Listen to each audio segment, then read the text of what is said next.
Alright, let's wait for people to join.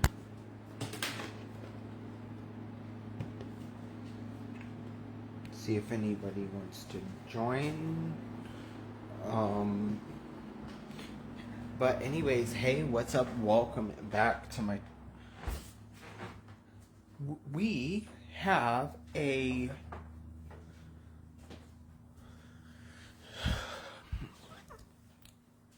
Today is going to be the first annual Land Before Time Fan Club Awards ceremony. We're going to do some awards. We're going to do some other stuff as well. Maybe we're just going to... But right now, I just want to, chat a little bit. So, how is everyone? Hope everybody is great.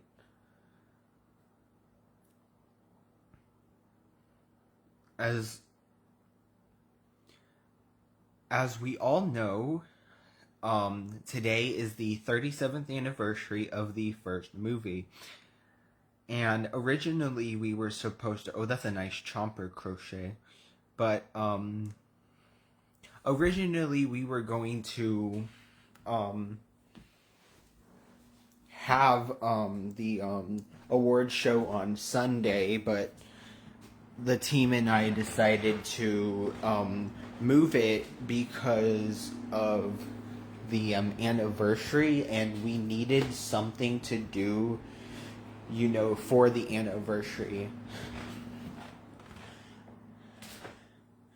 Just because it made more sense. I am doing well, thank you. Aw, that's so nice. I'm glad you're doing well. Also, we're getting comfortable because I need to be here. Because we're gonna be here for a while, so, also, I'm getting kind of hungry, so if I stop to make food in the middle of this, that's why. I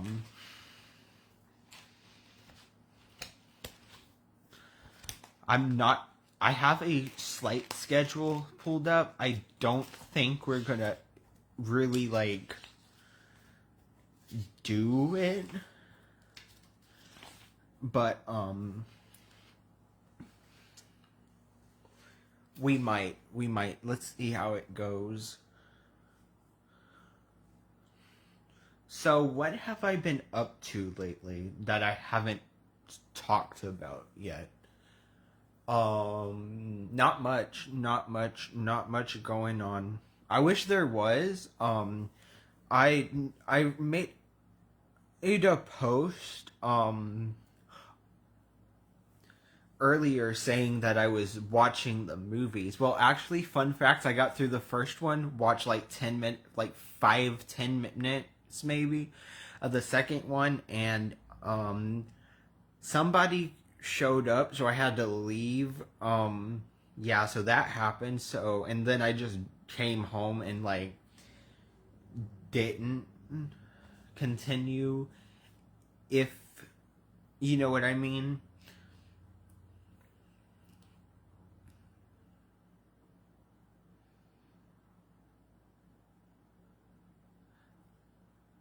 And I mentioned in, I think, yesterday's live, the pre-show from yesterday, that I had been starting to try to get into reading. So I started reading again. And I'm currently reading the ACOTAR series, which has nothing to do with Land Before Time, but we're gonna talk about it. Mention it anyway. I'm currently reading the 5th and currently final book in the series, although there is a another book coming, but it's not out yet, and I'm scared that I'm gonna finish that and I'll be like, okay, more. I want more. And every book page, every time I see someone talking about it, it's always how they didn't like the book, and I'm like, they didn't like the series, or they DNF'd the book, and I'm like, did we read the same book? Because that's literally one of my favorite book series I've ever read so far. Um, so yeah, that was fun. Um,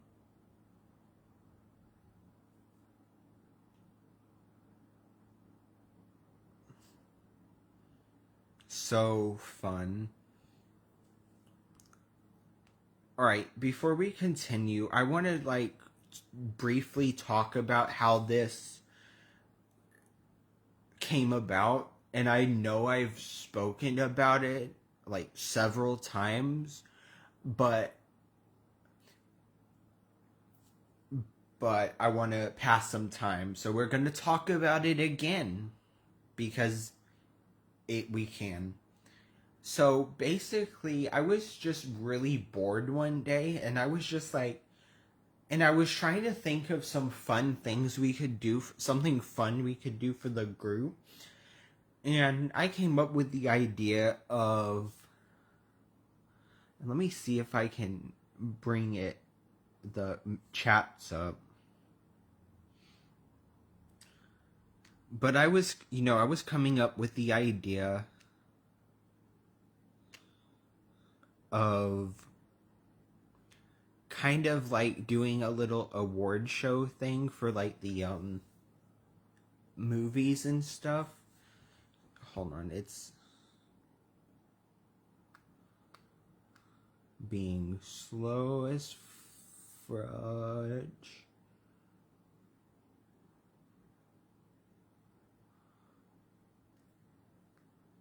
But basically, it's just I'm trying to look through the messages to see how it came through, but I don't want you to just be sitting here in silence while I wait for it to load. So basically, I was bored and looking for something fun to do for the group, and I wasn't sure how it was going to turn out when I decided to do it. So far, it's been like really fun. And I'm so glad we get to do this. By the way, thank you all so much for voting. It was such a fun thing. Yeah, I don't think it's gonna load, so screw that. But anyways, so we were like, so I came up with this idea and I wasn't sure, so I asked my team members and they're like, yeah, that's a good idea. So we came up with a way to get some votes in, and we had everyone vote. We made the categories, and this is how it turned out. So I hope you enjoyed being a part of this.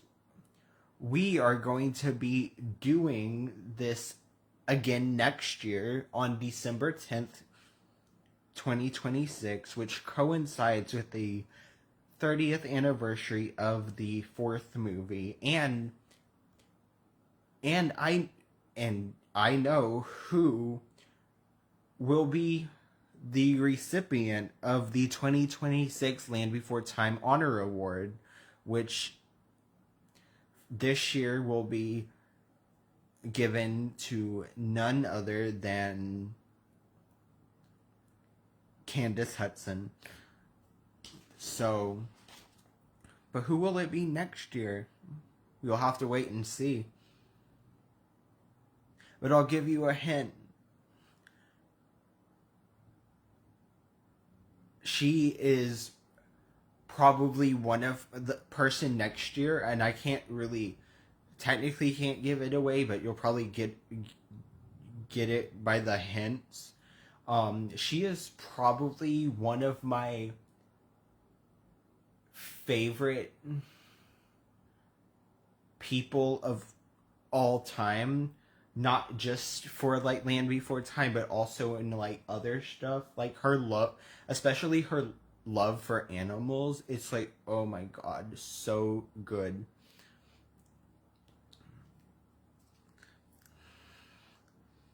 So that's a little hint for next year.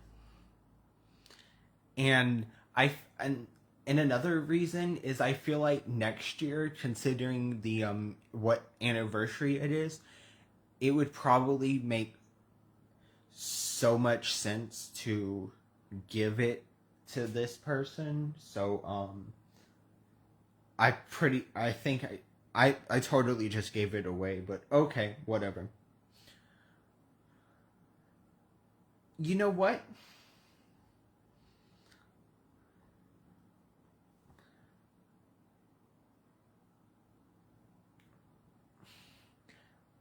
Let's have an award. Why don't we? Let's go ahead and start off with an award and screw the schedule because we're not doing it. Because I'm not staying up until 1 a.m. on the. Alright. Let's start with. I'm trying to put that down for a second. I'm trying to think of what to start with. And I think we're going to start with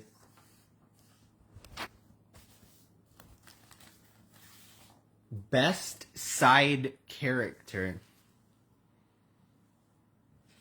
For best side character, the nominees are Allie the Long Neck, Chomper the Sharp Tooth, Grandma Long Neck, the Long Neck, obviously, Grandpa Long Necked, the Long Neck, Braun the Long Neck, and Ruby the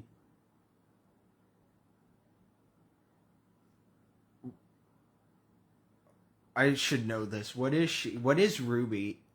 She's a raptor of some sort, I think, isn't she?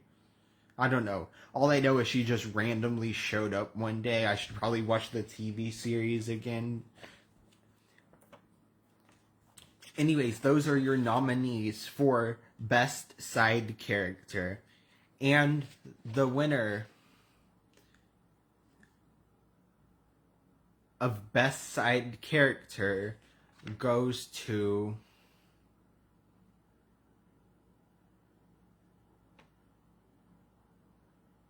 Chomper by a very wide margin, actually. Nope, none of the other nominees came even close to him, so that's the winner.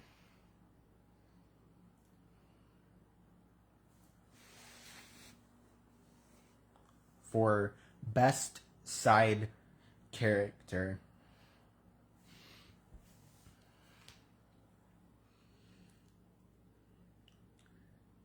Yay, Chomper.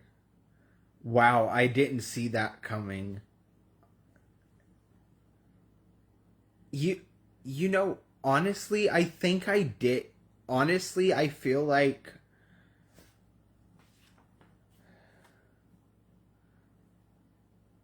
that would have made sense. I feel like it made sense, but I don't know.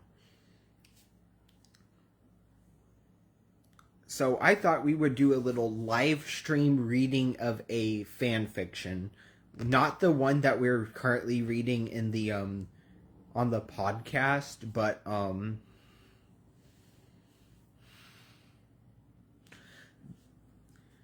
another one, like, just for example, for this live stream, and I think we're gonna read a little bit of it.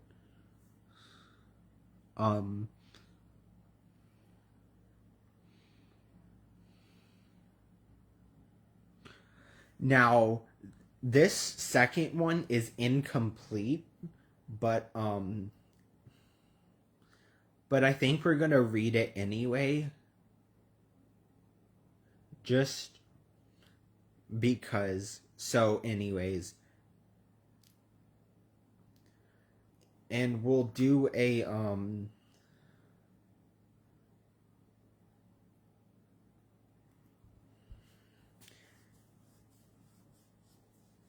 so yeah, so anyways, chapter 1, a new friendship is born. It was a beautiful, very peaceful, scenic paradise full of dinosaurs, except no sharp teeth. living together in harmony with one another. Among those dinosaurs were 5 young ones: Littlefoot the Longneck, Sarah the Three, Ducky the Swimmer, Petrie the Flyer, and Spike the Spiketail. These kids have had many adventures together. Most were to stop bad things from happening. During these adventures, they encountered many dangers, made new friends, and on occasion met up. Their newest adventure was about to begin right in their very own home, the Great Valley. Sarah, Ducky, Petrie, and Spike were out. Meanwhile, Littlefoot was chasing a bug that ended up almost taking him down off a cliff into the mysterious beyond. After giving up the chase, he was halfway turned around, ready to return, when he noticed a herd of longnecks.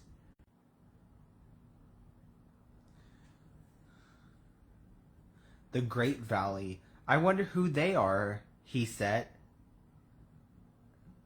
Wonder who is who, Littlefoot, came a voice. It was Sarah's, from behind him. He saw Ducky, Petrie, and Spike approaching him from behind.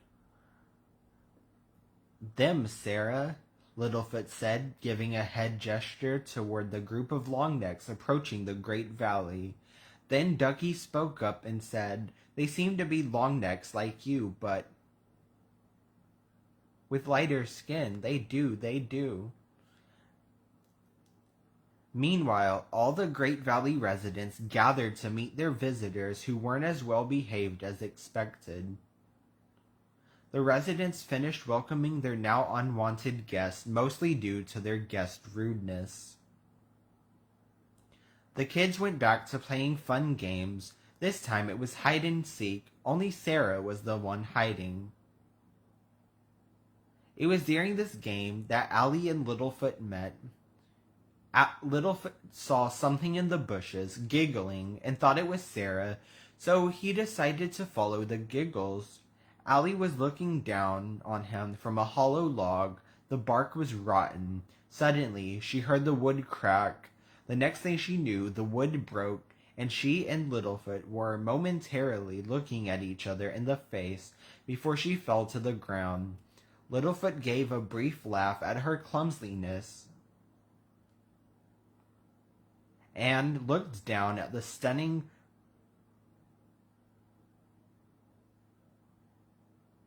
skin longneck. As if on cue, he noticed this. The female longneck got up and introduced herself. I'm Allie, what's your name? He said, Littlefoot. She asked him if he wanted to play with her. He said yes. Great, you're it, she declared. Maybe, but not for long. Littlefoot yelled as he started chasing her.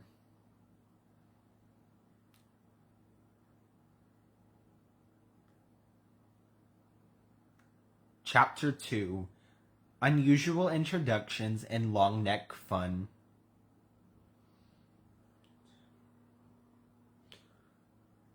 While Littlefoot and Allie's game of tag together was just beginning, the others had just finished their game of hide and seek when they had finally found Sarah. They all started off into the distance and saw 2 longnecks at play. But one of them had a more feminine laugh. There are 2 Littlefoots, said Ducky. That's not possible, but let's check it out, said Sarah, enthusiastically. They bounded straight up to who they supposedly thought to be a clone of Littlefoot. As Allie stepped in a cross between a sudden and clumsy manner, she was quite surprised. They weren't other longnecks. She was not comfortable in these kind of awkward situations. At this, she batted her eyes, which had those long female brows that brought them up. Sarah was the first of the rest of the gang to notice this, so she was also the first to speak up. However, it was in her usual "see, I told you so." I knew there wasn't another Littlefoot. She's a girl. It was at this moment that Ducky started to approach her. Allie began her retreat from the curious swimmer behind Littlefoot. Littlefoot began the introductions by saying to the others, "Hey everybody, this is my new friend Allie." The whole gang was very polite and surprisingly gentle in their introducing themselves. Except Sarah, who was overly proud of who and what she was, made a much farther advance and said, "And I'm Sarah, a three-horn, of course." The very timid Allie said in an almost whisper to Littlefoot, I'm afraid. How could we possibly be frightening?" They all said in unison. They all tried to have sarcastic-like fun, making their scary faces. Except Sarah, who took the challenge very literally, went grrr.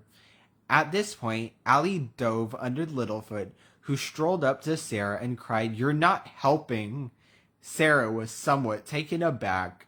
She had never seen Littlefoot like this. "Sorry," she said in a somewhat apologetic way. Meanwhile, Allie saw this and started seeing him as her protector from his, in her opinion, very unusual friends. However, she whispered to Littlefoot that she'd only ever been around other longnecks and then announced to the rest of the gang, "I'm sorry, I can't play," and just ran off. This left Littlefoot greatly puzzled, so he went off to play with his friends.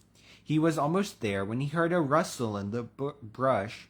"Psst, psst, Littlefoot, over here." It was Allie. "Did you change your mind? Do you want to play with us?" asked Littlefoot. At that point, she made a facial expression of something between a frown and being shy. This produced a very brief, awkward silence, which Littlefoot broke by sighing in downwards manner. Immediately, Allie started making silly faces, including a kissy face, which made Littlefoot laugh uncontrollably. The others looked back, saw this, and then Sarah basically said, "Fine, we'll go on and play without him."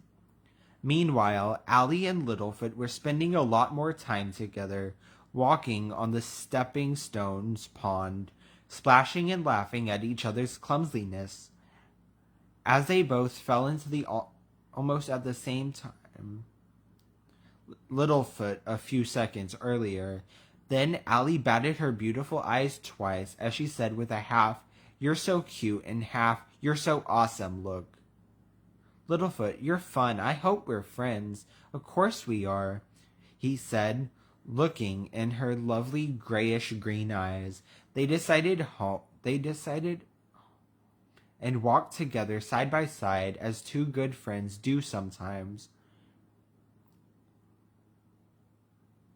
only to find Littlefoot's grandpa on his side on the ground with the very depressing news that he was very ill.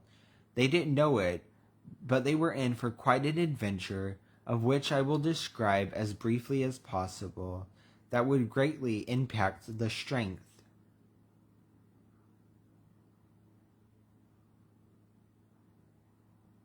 of their relationship.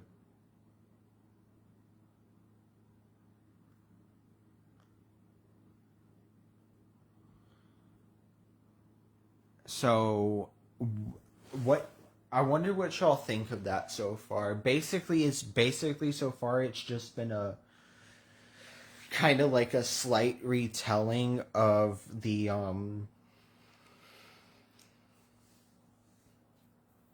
fourth movie at the beginning where they meet Allie. So that's cool. But it's time for another award. And we are going to be doing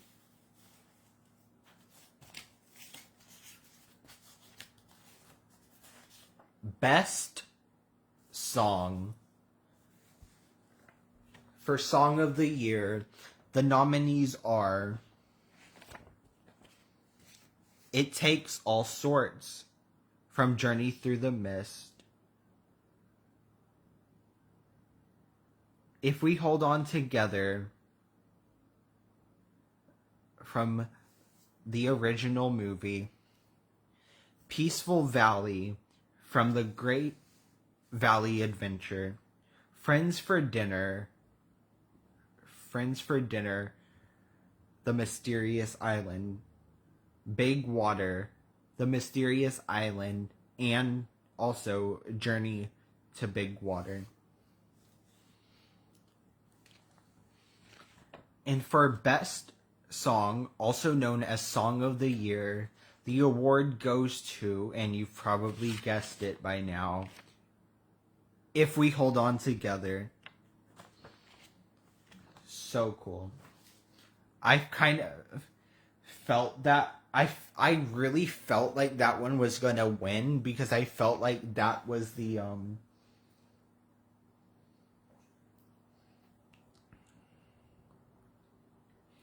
I feel like that was the only one of the only good songs in the series. Although I did really like It Takes All Sorts and Peaceful Valley, and I think the nominees I chose for this year were probably some of the better songs on the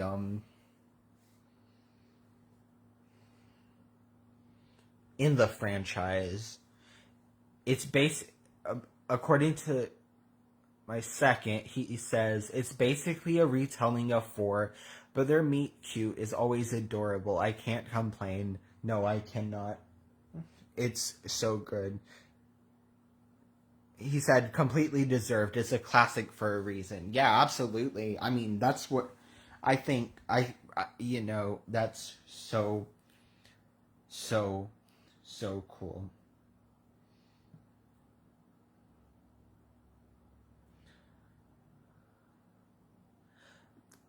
Sean says, that's a classic song, though I also like it. Takes All Sorts and Big Water. Same. That and Peaceful Valley. And while Peaceful Valley isn't the best song in the franchise by any means, there's just something about that song that you get that feeling. And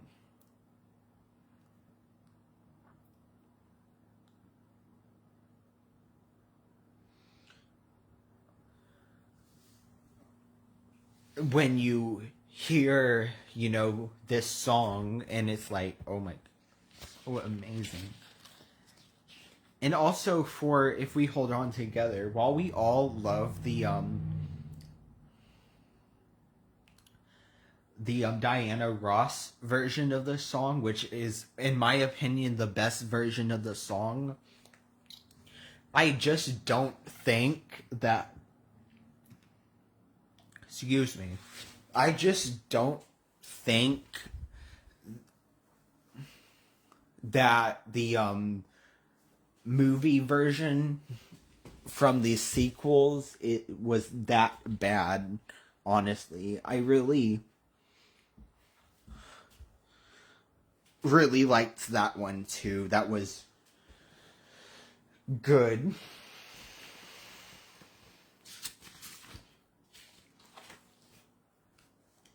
Also, in case you missed it yesterday, and I don't know if I've mentioned this before, I might have mentioned it before, but just in case you hadn't heard or forgot, yesterday's live stream is now up as a YouTube video on the Podcast Before Time YouTube channel, and this show will also be up on YouTube probably sometime either late tonight or early morning. I'm gonna upload it as soon as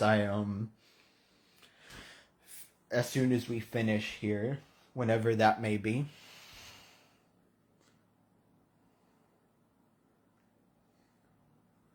Alright, let's read another chapter. Chapter 3, Bad News and the Plan. As the old one finished the explanation about the golden petals of the night flower being the only thing that could save his grandpa, and the unfortunate news that they could only be found in the land of mist, the dangerous place of its origin, Littlefoot started weeping at the news. Then Allie started to come up to comfort him. However, her mother, even knowing that her daughter's heart was in the right place, had come to put her to bed. Then Littlefoot's grandma came and did the same for him, while saying in a sad voice, "Littlefoot, we almost learn to accept what the great circle of life hands us." "No," he cried in a half-angry, half-sad voice. Later that night, he felt the teardrop from his grandmother's eye make a little splash on his forehead. "There's nothing I can do." If we read it the right way, we'll understand the story. There is something I can do, he whispered to himself. "I can find the night flower." Knowing she was the only one of his age that was relatively familiar with the location of the Land of Mist, Littlefoot ran off in search of his friend, Allie. Allie was fast asleep next to her mother on the other side of the valley when she felt a few slight nudges and awoke from her slumber in somewhat of a daze with her new long-neck friend staring. "Littlefoot?" Her friend then whispered. "I've got to go find the night flower." "What?" she yelled, almost out loud. Littlefoot said again, "Shh." He started walking further into the valley, so she followed him and was quite surprised when she was the first one he asked for help to get to the Land of Mist. Then she said, "We can't, Littlefoot. There are just too many dangers. You can't go by yourself." With concern for her friend's safety, she said she would help him find the night flower if it was just the two of them, since he was desperate and only she knew the way. Littlefoot consented to Allie's terms and conditions, and against his will to do so, left the others behind. So began the adventure of their lives, an extensive relationship. Back home, Littlefoot's friends and Grandma were worried sick about their friend or grandson. Sarah wasn't worried. She was just outright furious with the fact that he took his new long-neck friend instead of herself and the others. Just on the outskirts of the Great Valley, and having barely entered the mysterious beyond, were Allie and Littlefoot at the start of their quest for the night flower. Unfortunately, Allie was a little confused. Then she saw a waterfall in a cave. "We are headed the right way after all," she said enthusiastically. "This is lovely," he said, admiring the set of rainbows before them. They were going through the cave, exploring for a way out, and having fun along the way. Then, all of a sudden, "Earthshake!" yelled Littlefoot, and sure enough, the cave was collapsing. Allie ran away as fast as she could, screaming, with Littlefoot yelling closely behind. The earthshake stopped, leaving Allie and Littlefoot leaving Allie and Littlefoot separated from each other. She was very worried that Littlefoot had been seriously hurt or just flat out crushed to death. So she went to get the others. Meanwhile, an unconscious Littlefoot reawoke, also fearing for Allie's safety. Back in the Great Valley, Allie knew that since she had first seen Littlefoot's friend and was a little frightened of them, she would have to get up the courage to speak to them properly. Once she did, she managed to tell Sarah, Ducky, Petrie, and Spike what happened. Everyone believed her story about what had happened, except Sarah. and with Allie to rescue Littlefoot. On the other side of the cave, Littlefoot and his other new friend, Archie, a grayish-green Archelon, were invading a dangerous yet blind belly dragger and her sharp-beaked friend. On the entrance of Allie and Littlefoot's friends were doing their best to remove the rocks from the cave-in, but being only somewhat successful when all of a sudden Sarah showed up and just with two blows to the caved-in rocks punched a huge hole through it. Ducky told Littlefoot, "Allie came and got us and showed us the way. She did." He looked over to her and said in a caring voice, "Thanks, Allie. I was afraid something bad happened to you. I'm glad you're okay." The journey was back on track when they left the cave.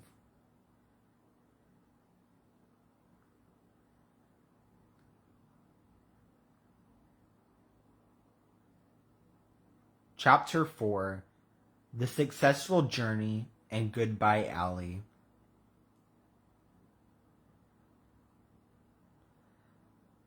Even as they were leaving, it was becoming very obvious that Sarah didn't want anything to do with Allie.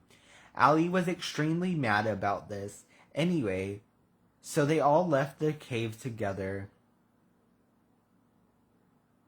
They finally all got to the Land of Mist, and as Allie was the only one who knew it, and said, "Remember, stay together. If you get lost in the mist, you stay lost."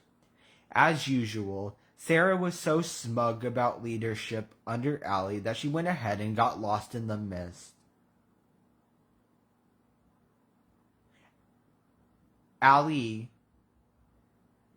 rescued her from that, and later from being eaten. Littlefoot was very concerned when this happened. He said to her at one point, "Allie, don't climb down, you'll fall," just as he thought she did, and she knocked out after crashing into a tree. But she got up and was still able to save Sarah, which led to a friendship between the two. She got to sleep next to Littlefoot and Sarah, her two best friends. All of them woke up to find the night flower next to them. They picked a few and headed home.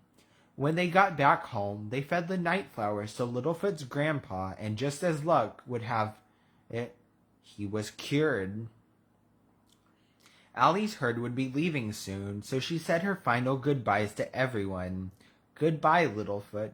I know we'll meet again someday," Allie said in her sweet, melodious voice, and batting her eyes. "I know we will too," he replied. She bid the others farewell, and then left with Littlefoot staring at her, so she was gone out of sight. Then he thought about what she had said. Maybe we'll all live together someday. And he knew she was right.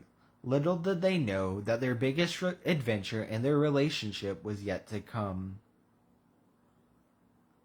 I'm really enjoying that so far. But you know what? It's time for another award. For Best Friendship, the nominees are Littlefoot and Allie, Ducky and Petrie, Sarah and Ducky, Littlefoot and Sarah, Ducky and Spike. And for Best Friendship, the award goes to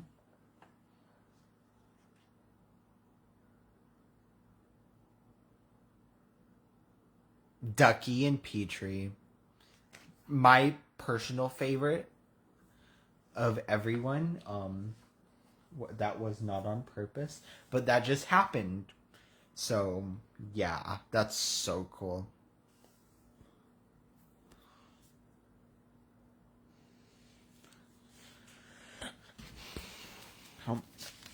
By the way, we still have 1, 2, 3, 4, 5 awards to give out, plus the award for Candace.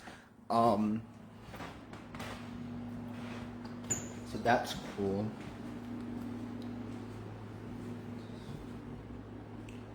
My hand hurts from holding the phone, so we're gonna set it down for a second and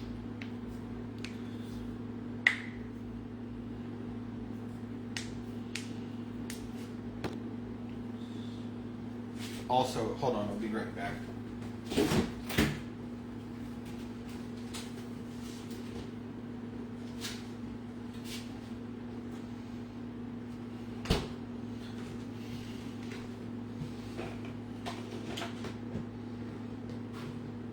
Ooh. I just got a whiff of that. Hold on, let's be nosy for a second, y'all. Yeah.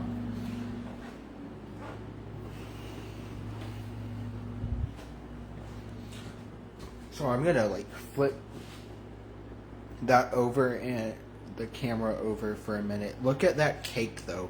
I mean, it's already like done. Like I already ate a lot of it, but like it's so good. I got it the other day and I've just been eating on it because it's delicious, honestly. It's literally just like straight chocolate, and it's literally one of the best cakes that I've ever eaten.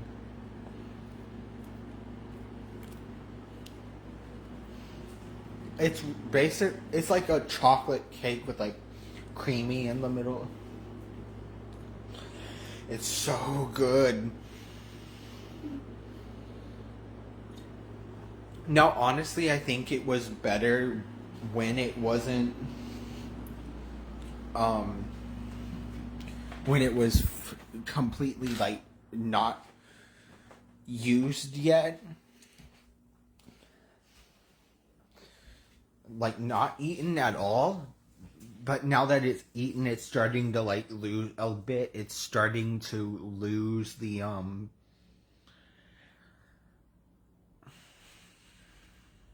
niceness of it, if that makes sense. All right. For best quote, the nominees are: "You should not eat talking trees. Three horns never play with long necks. Step on a crack and you'll fall and break your back. No, you fall." And one I put as a joke: "Roar." And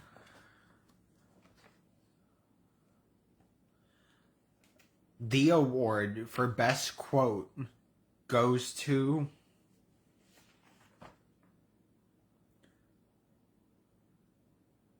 Candace Hudson for being the first person to say three horns never play with long necks.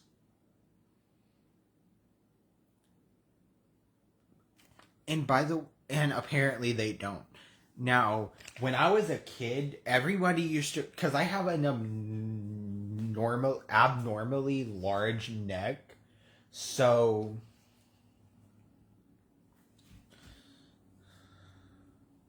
I was always called long neck because I have a like pretty long neck. So fun fact for that.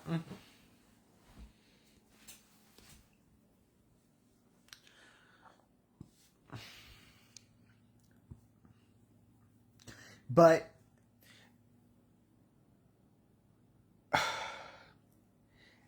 like I said, hope you're doing okay. Also, if you have any questions, let me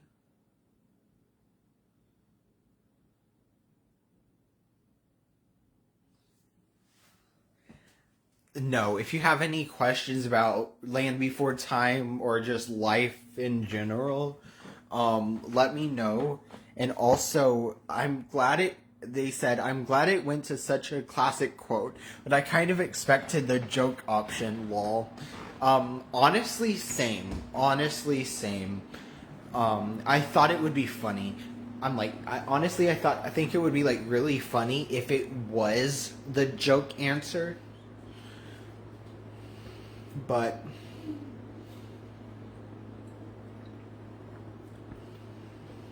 you know,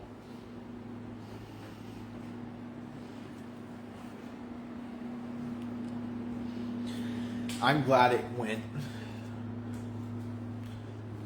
to a better quote.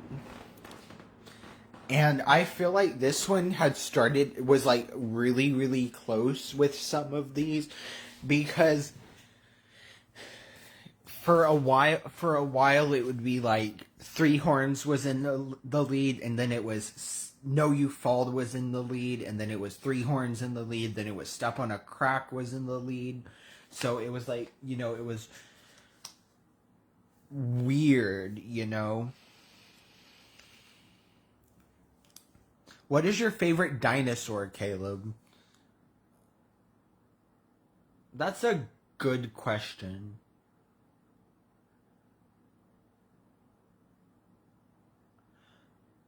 I've never really thought about it. Um,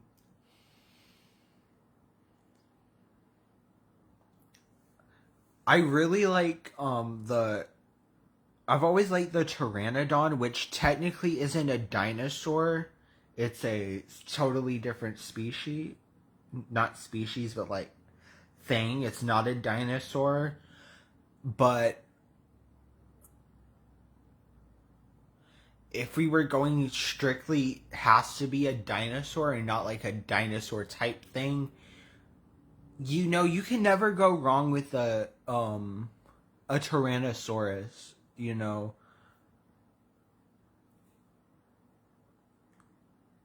And so I think I would have to say Tyrannosaurus, although I like Pteranodons better than T-Rans. So, but technically a Pteranodon is not a dinosaur, apparently. Learned that fact last week. Of course I didn't know that.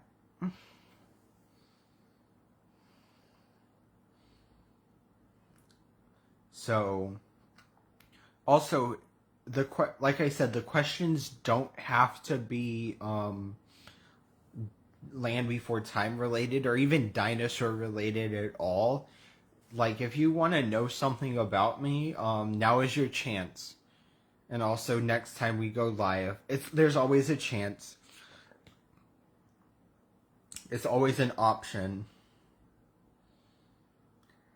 Alright. Is there a dinosaur you'd like to see in the franchise that hasn't been introduced yet?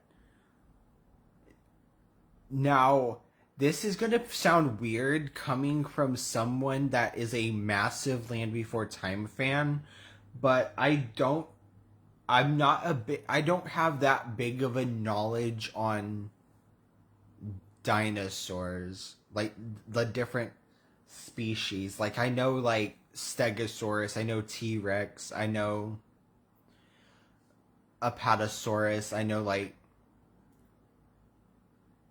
pterodactyl and stuff like that. So I can't really think of anything that we haven't seen before. So yeah, I have always loved the large theropods. Theropods, I think that's how you say it. I don't know. Like I said, my knowledge is. Though I especially love the Tyrannosaurus and the Allosaurus. By the way, the Allosaurus is cool too. By the way, have you seen the show Amphibia? If so, what are your thoughts? I don't think I've seen that show. Hold on, let me look it up on my shitty bonus phone. So, Amphibia.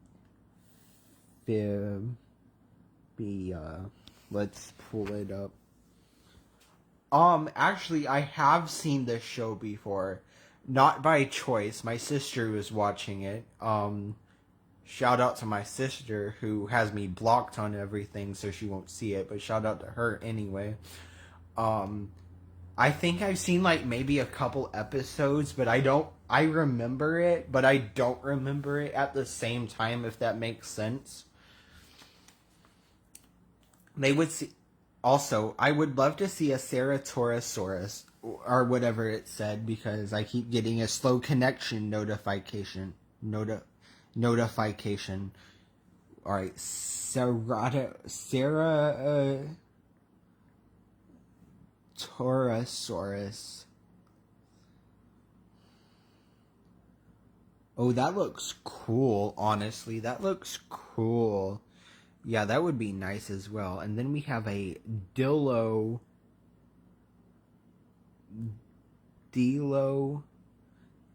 if I spell it right. Wow. That's interesting. Not what I was expecting. Like literally not what I was expecting at all. They also Sean said, do you also like dragons?" I do like dragons, and I feel like dragons are just dinosaurs that fly and breathe fire. But dragons are cool as well. Um now now honestly dragons haven't been like as interesting to me as dinosaurs, as somebody who grew up with The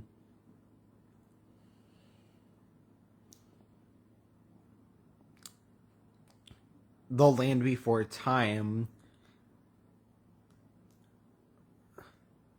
There, and other than there isn't really like there's like so many different like dinosaur movie and series, like Jurassic Park, Land Before Time, heaven forbid Barney the dinosaur, um etc. But there isn't really that many like cool like dragon series. I mean, there was Peach Dragon and stuff like that. Let me Oh, and y'all, who else remember anybody else speaking of dragons, anybody else remember Dragon Tales, cuz that was the shit back in the day. My It was like, if you don't know what Dragon Tales is, it was like a children's show where it was like the children went to. No, stop asking. I'm not donating to Wikipedia.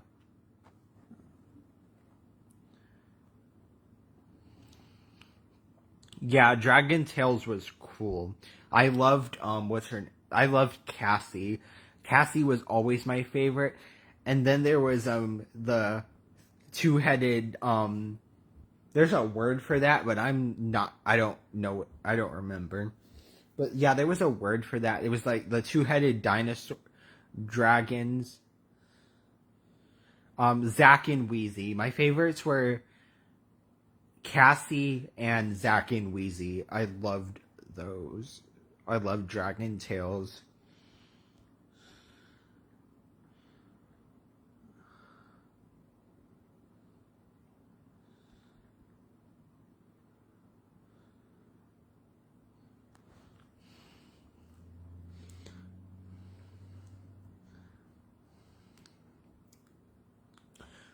Also, the speaking of dragons, there was also, I would never really got into How to Train Your Dragon. I mean, I always thought like Toothless was like really cute, but other than that, I really didn't get into it. Now, while I haven't read the series in a while, since like elementary school, maybe middle school, I think, and I only got through like the first few books of the series, I really enjoyed the Wings of Fire series, which I think is about dragons, but that's all. It's about dragons, but like that's literally all I remember about it. I gotta read that again one day. It was really cool. Then there's Dragon Masters that personally I never read, but I remember my brother reading it and he said it was pretty cool. So yeah. So that's enough about talking about dragons for now. So that's basically all I have about dragons right now. But let's do another award for best character. The nominees are Littlefoot, Sarah, Ducky, Petrie, Spike. And the winner for best character or character of the year goes to, which I'm surprised at how many people agreed with this. I thought that this would be like more close and more like spread out, but the winner by a long shot is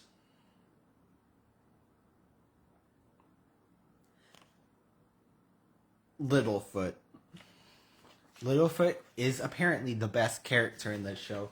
Now, I would argue he's not, but I'm not the one who voted. I mean, I voted, but other people voted too, so, yeah.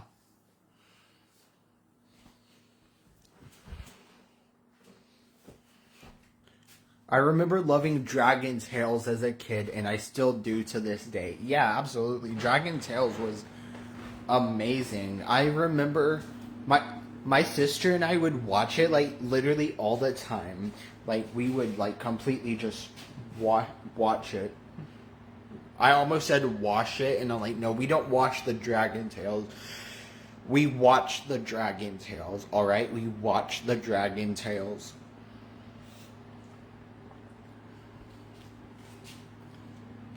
I really probably need to eat something besides cake for dinner, but right now we're going to take another bite of cake.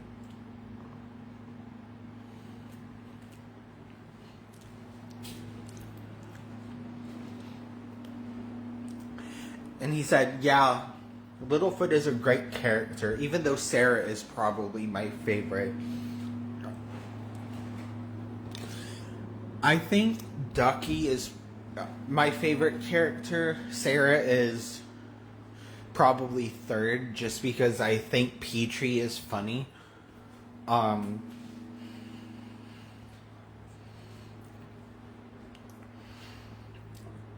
Petrie is very funny. I just love the way Petrie talks. It's so... You guys are wondering what I'm drinking? I'm drinking Dr. Publix. Zero. I'm drinking zero sugar Dr. Publix. Because I'm not paying $4 for a 2-liter of Coke. No, absolutely not. But it's time to rank the movies. Let me talk with y'all guys. It's late, I'm sorry. I don't know how to talk, apparently.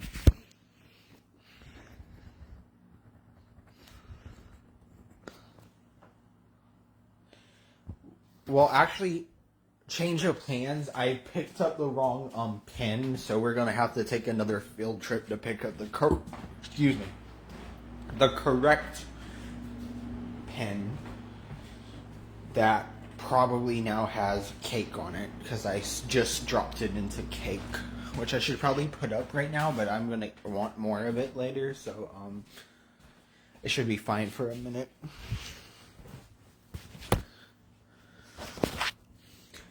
So yeah, that's much better. So we're not ranking the TV series, we're just ranking the movies.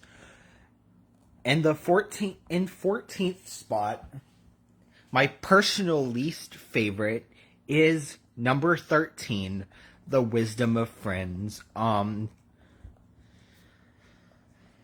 Yeah, there are no words. Just, if you've seen it, you know. If you know, you know. Number 13 is Invasion of the Tiny Sauruses, or whatever it's called, which isn't really that bad of a movie, but compared to the other ones, it is. And it just felt really, really random, and I feel like they did. I feel like that was a stupid decision to make, because they had this whole like Sarah storyline that they could have made the entire movie about, but no, Universal is going to be like, so we're going to give Ducky a movie, we're going to give Spike a movie, which basically coincides with the Ducky movies. We're going to give Petrie a movie, we're going to give Littlefoot a movie. But instead of giving Sarah a movie, we're going to have a side thing for Sarah. But we're going to also throw in some little person dinosaurs and make the entire movie about these little short people dinosaurs. Which I think was random, but like I said, not like super bad. Number 12 is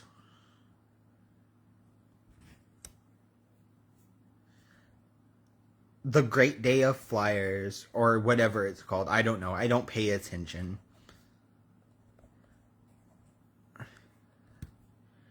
And I really like that this movie is Petrie focused, because I feel like he needed a Petrie focused movie, but I feel like they could have done it better. Alright, they said, exactly, if Sarah's storyline was the focus, it would have been so much better.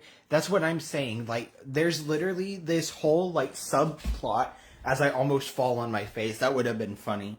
But, yeah, there was this entire subplot of, I think, correct me if I'm wrong, but I think 11 was the movie where, they were, like, Sarah was trying to figure out her, like, relationship with her dad and her stepmom or something, I think.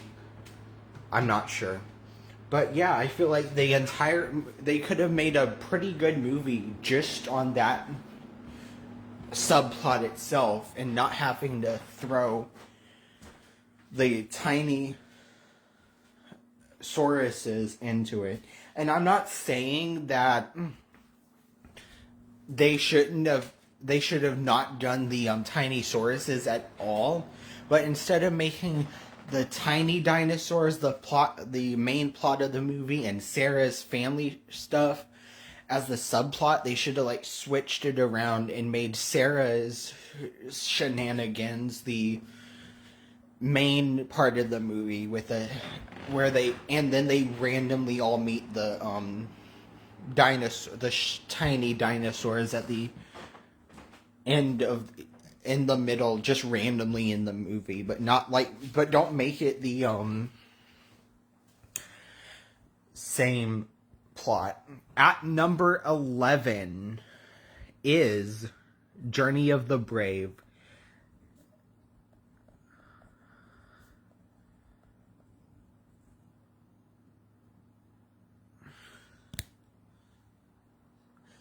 And alright, they said, yes, it introduced Tria, and they could have had a great moral for kids adjusting to life with a step-parent. Yes, that would have been a great movie plot for the people who needed to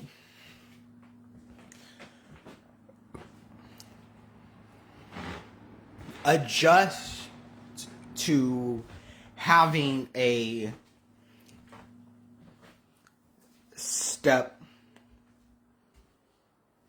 mother or step parent in any sort of way.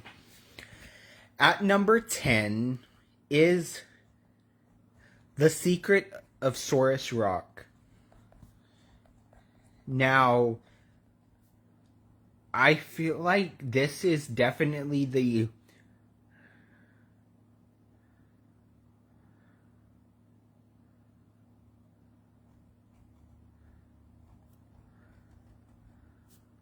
part of the series where it really started to go like downhill.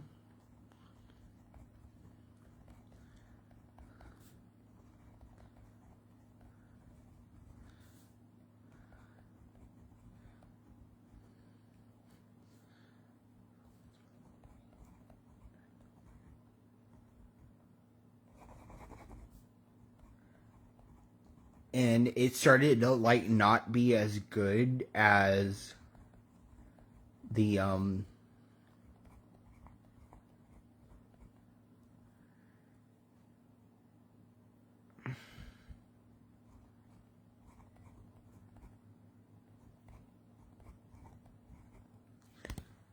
as like the original like first 5 movies, especially the first 4. The first 4 were great. At number 9 is The Great Long Neck Migration. Now, I know this is a lot of people's favorite movie, but honestly, I'm not the biggest fan of it, if I'm gonna be honest. And it's not like a bad movie, because it was a good movie, but again, I think they could have done it better. But I do like that Littlefoot met his dad, despite what a deadbeat he is.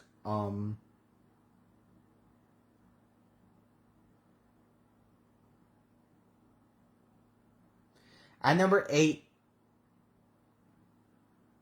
is Journey to Big Water. Now, I was debating on whether or not to put this one under Great Long Neck Migration. Then I started to think about it, and I think I like this one a little bit more. Also, Mo has an annoying voice, but also cute at the same time. So there's that. At number 7 is The Stone of Cold Fire. And I think I might have, in the past, I might have put that lower. But I've started to, like, really, like it a lot more. Especially from reading the, fan fiction.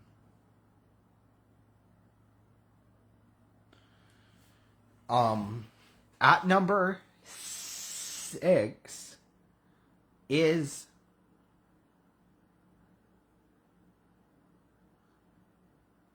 The Time of Great Giving. Like, this one was a good movie, but I feel like the plot of this movie just came and went, you know? And it wasn't like anything like special or anything in this movie. It was literally the water dried up and they needed to find water. You know, that's literally the whole movie. And Sean says, the one nitpick I have with the Great Long Neck Migration is that it would have been nice if Doc made an appearance as well, because I love that character. Rest in peace, Chris Christopherson. Yes, rip. Rest in peace. He did a great job as Doc.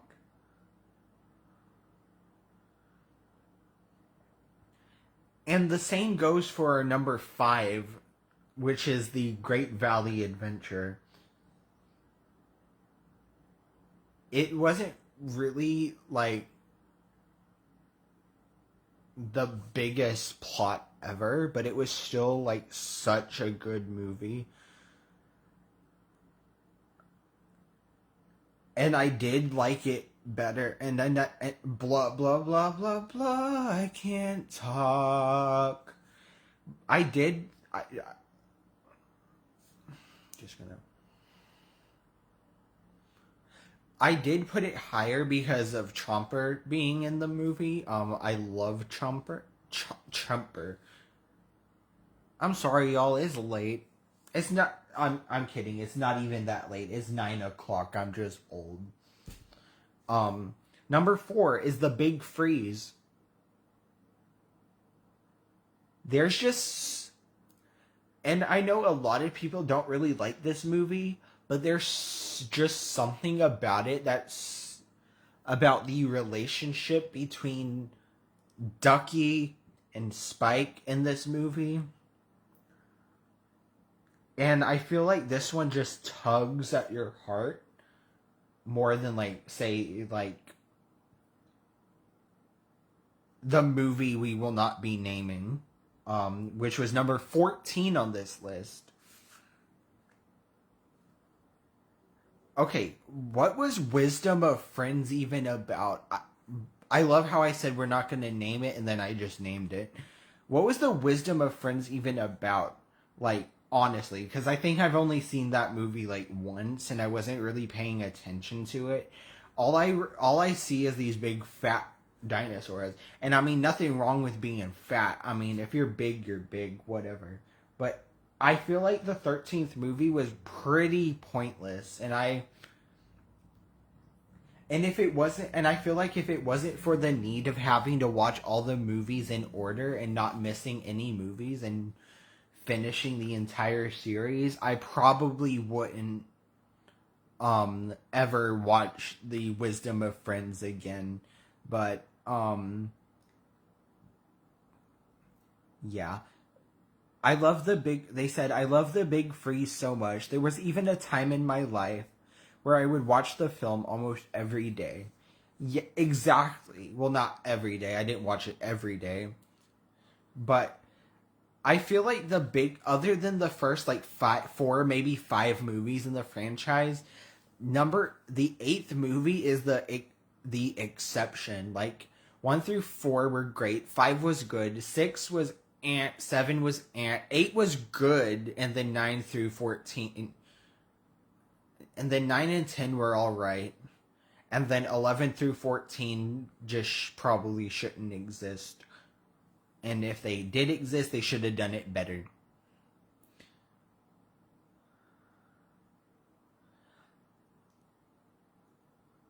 They said, yeah, I don't care for the 13th film either, though I will admit that the sharp teeth in that film looked pretty badass, especially the later. Yeah, but the sharp teeth usually always do in some way, shape, or form. Number 3, The Mysterious Island.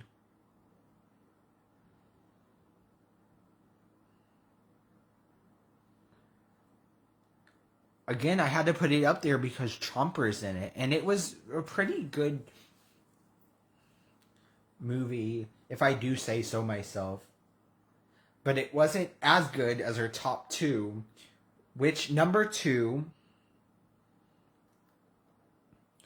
my personal favorite sequel. Yes, I finally figured out what it is. Number 2, Journey Through the Mist.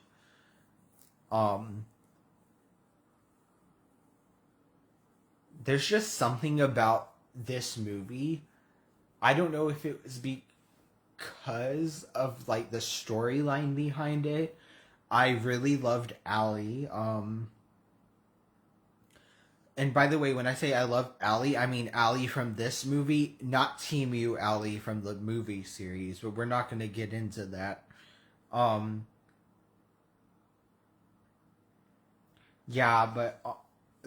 Yeah, but I think that's my personal favorite sequel.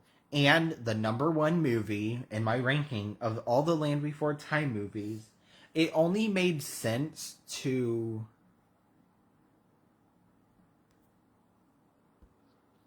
put this one at number 1, the best movie, and the one that started it all, the original movie, at number 1.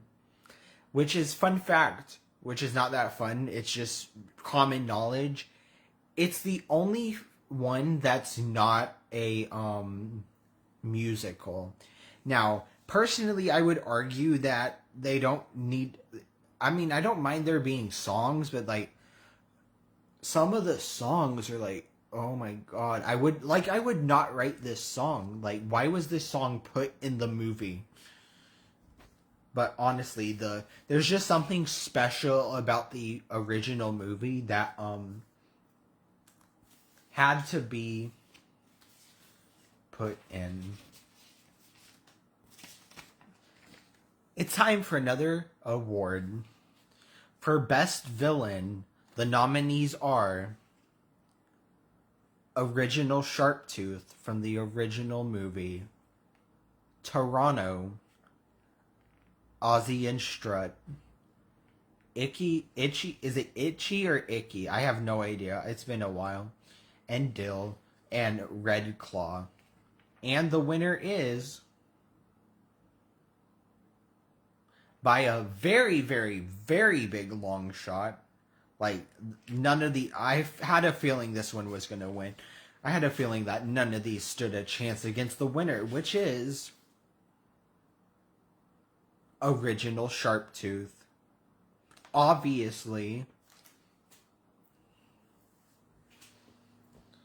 y'all, this is so fun, and I'm glad we did this because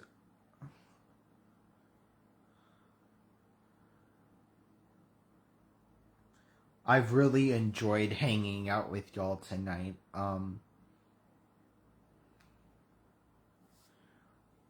It's been so much fun.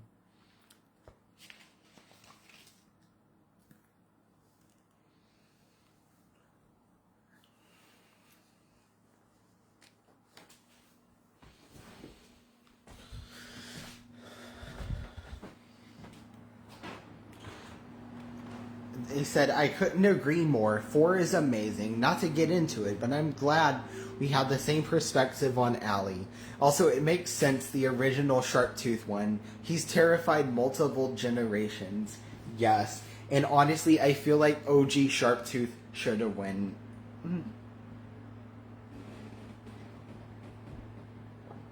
Honestly.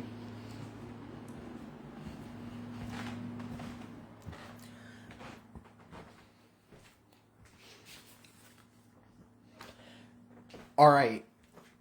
Thank you for doing this, Caleb. Oh, you're welcome. I'm having so much fun, and I can't wait to do it again next year. For Best Sequel, the nominees are The Great Valley Adventure, 2. The Time of the Great Giving, 3. Journey Through the Mist, 4. The Mysterious Island, 5. The Big Freeze, 8.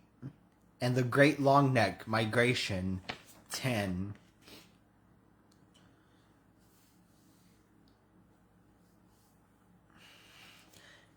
Best Sequel goes to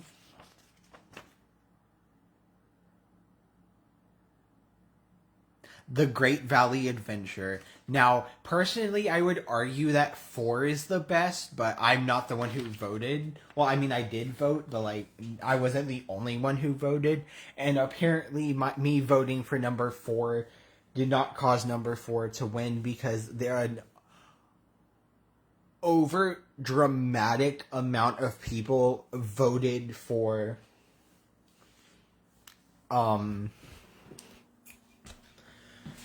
this my shoe untied? Hold on, gotta look at y'all from a weird angle because I gotta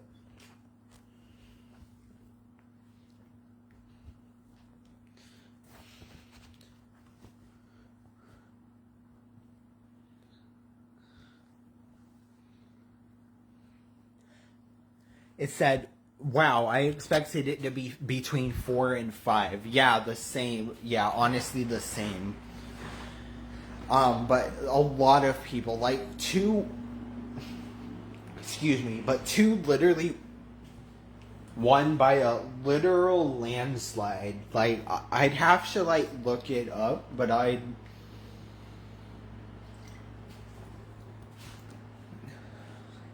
have to I'll have to show you later because I feel like a lot of people who voted, other than like the quotes and like maybe I think other than the quote and I think maybe like the friendship one, it was like really when you have time, would you mind showing me the voting statistics?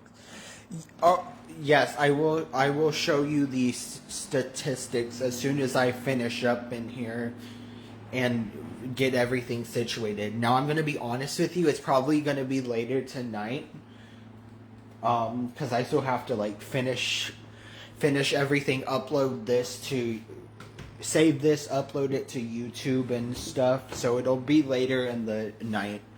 Later, but yes, I will. They said, as much as I love the first film, I am glad the film spawned a franchise in the first place. You can't go wrong with character and world expansion. Also, I don't mind the fact that the sequels are musicals, although some songs I like better than others. Furthermore, I am not surprised that the OG Sharptooth won, neither am I. Favorite Sharptooth antagonist from the sequels? That's a interesting question that I've never thought about before. I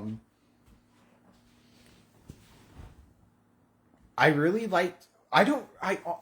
Man, I don't. I literally just. I really liked the shark teeth. It was like, I think it was 3 of them from the 10th movie. I think that was my favorite part of the 10th movie. So I would probably have to say that.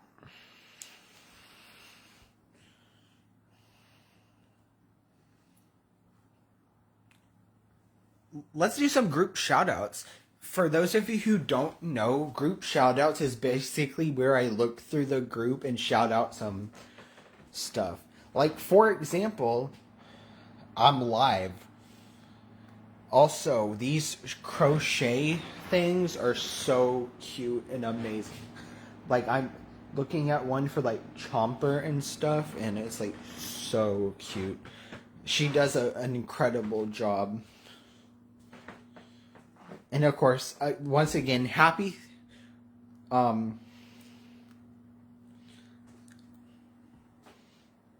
37th anniversary to the first movie,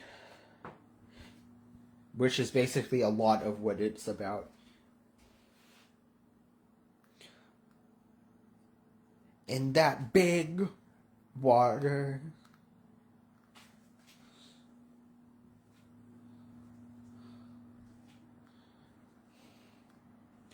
Like a lot of the page right now is like post about the anniversary celebration.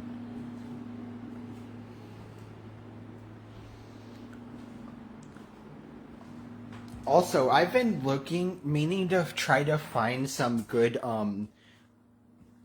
fan art to post in the group. So if you have any idea of where to, as I throw my phone, if you have any idea of where to get like fan art, like a good place to find some fan art to post in the group, let me know, because that would be cool. Whoa, as I push my mattress away everywhere.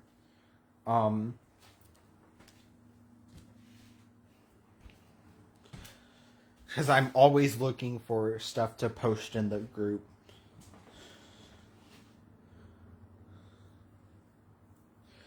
My favorite Sharptooth antagonist from the sequels would probably be the Gigantosaurus from the 5th film and the Slow connection notification. Hold on. And the Leo Paradon from the 9th film. That's cool. Those are cool too.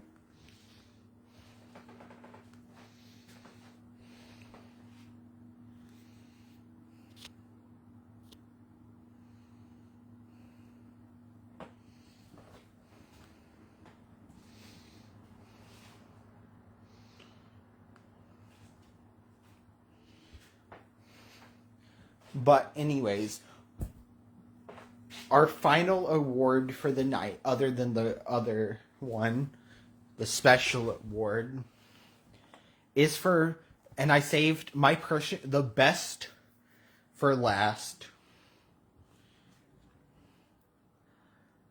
For best voice actor,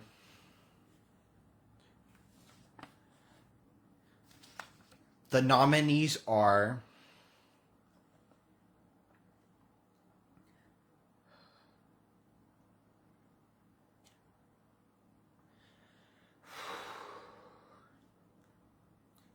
Candace Hudson, Judith Barcy, Andy McAfee, Scott McAfee, and Arya Curzon. And the winner for the best voice actress or actor of the year, the winner by a crazy long shot, and to not my surprise, the winner for voice actor of the year goes to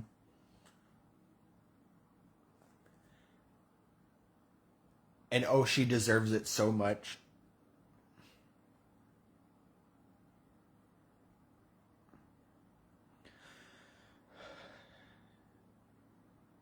And this is actually the one I'm like really excited about. The winner for Best Voice Actress for the 2025 and the first annual Land Before Time Fan Club Awards goes to none other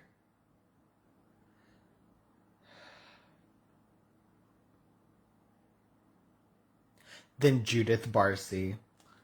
And, I mean, obviously, she did an incredible job as Ducky in the first movie. And I feel like this is the one where I knew was going to be, like, the winner. Because, well, I had a good feeling about it anyway. It said, I also like the mountain shark tooth from the 8th film.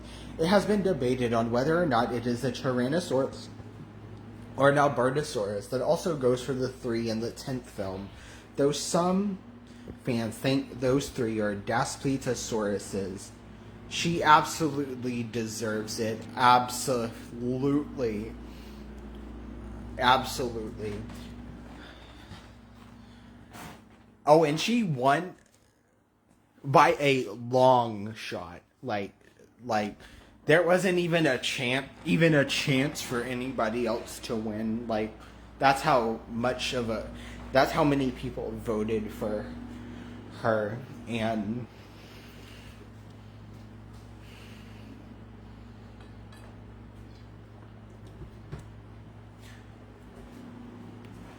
that's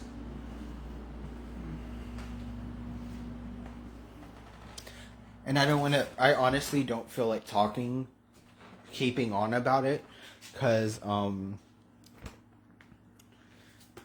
I don't want to get upset right now, so we're gonna but that's amazing. She deserved it so much.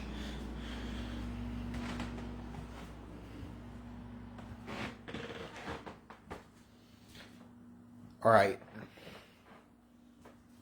Before we get going, there's one more award that I want to give.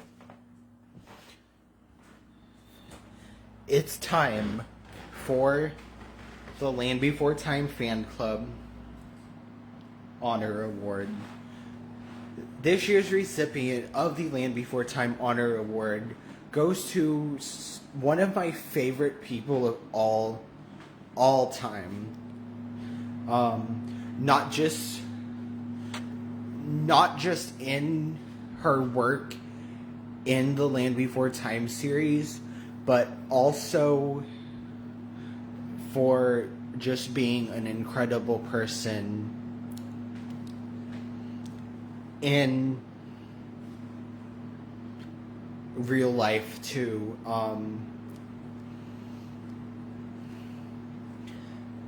And at this point, I don't feel like anybody else deserves the honor of being the first recipient of this award.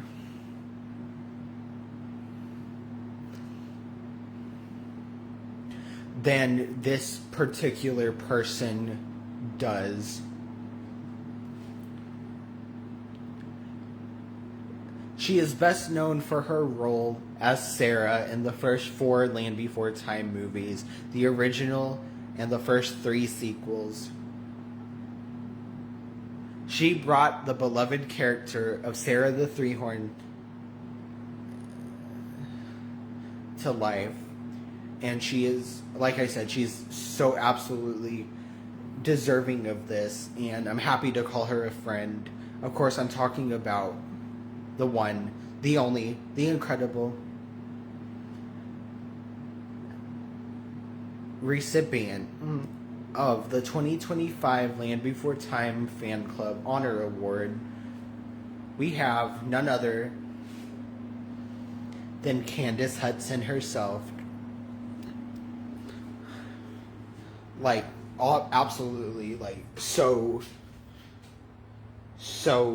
well deserved. Like literally, as soon as I had the idea to have that kind of award, I'm like, we have to give it to Candace. Like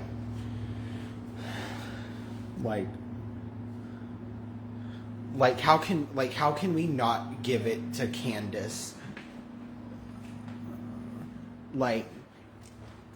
And honestly, she really deserved it, and I'm not saying it because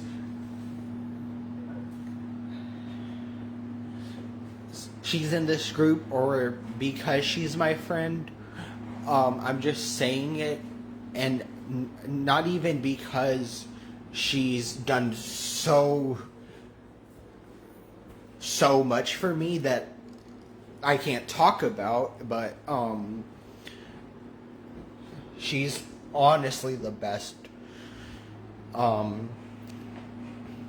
she deserved this so much.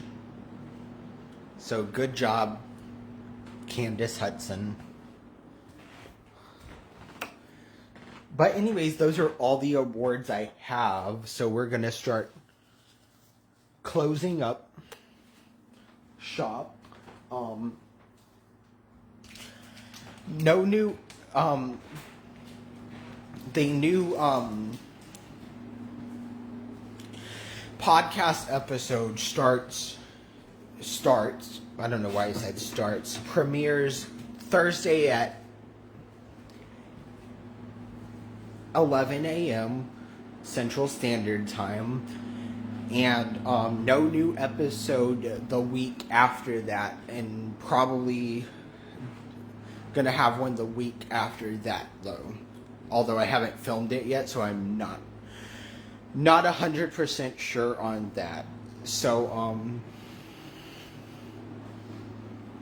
I'm gonna look to see if there's not anything I'm missing, and then we'll just hang out for a minute. Also, I'm going to try to start getting into the habit of doing more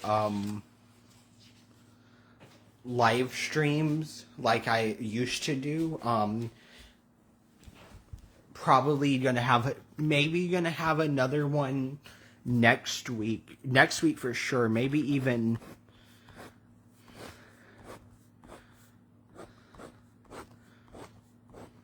this week.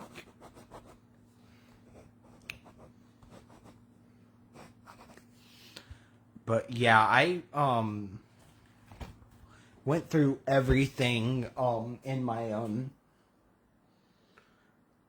list